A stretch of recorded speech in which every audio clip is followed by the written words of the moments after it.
Hi YouTube viewers, ఈరోజు మీ ముందుకి tailoring వీడియోతో కాకుండా ఒక టాపిక్తో మీ ముందుకు వచ్చాను. సమాజంలో జరుగుతున్నవే ఇవి.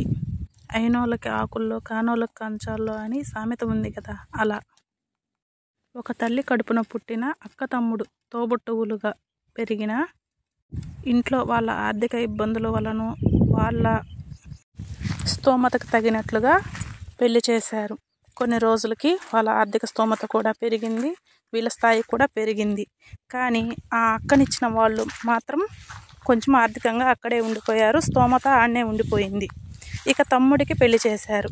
తమ్ముడికి వచ్చిన భార్య కూడా పై స్థాయి ఆమె, వాళ్ళ చుట్టూ వాళ్ళ బంధువులు వాళ్ళు కూడా అలానే ఉన్నారు. ఇక ఈ అక్కని పట్టించుకోవడం తగ్గించేశారు.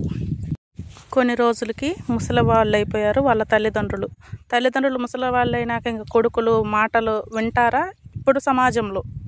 అంతో ఇంతో ఆర్థికంగా బాగున్న ఆ తమ్ముడు సిటీలో ఒక మంచి ఇల్లు తీసుకున్నాడు. ఇక ఇల్లు తీసుకున్నాక పాలు పొంగించాలి కదా, పాలు పొంగించడానికి కూడా అక్కని పిలవకుండా అక్క వరుస అయ్యే వాళ్ళని, చెల్లెల వరుస అయ్యే వాళ్ళని, వేరే వాళ్ళని పిలుచుకొని వాళ్ళ స్తోమతకు తగినట్లుగా వాళ్ళ చేత పాలు పొంగించుకొని వాళ్ళకి ఒక 10,000కి చీర సార పెట్టంపించాడు.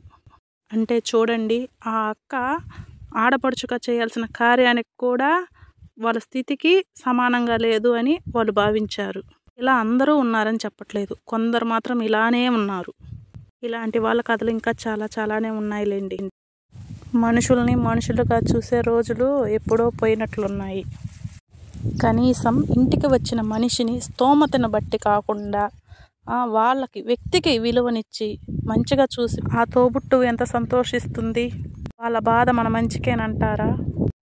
సరే ఫ్రెండ్స్, నాకు అనిపించింది చెప్పాను. ఈ విషయంపై తప్పక కామెంట్ చేయగలరు. బాయ్.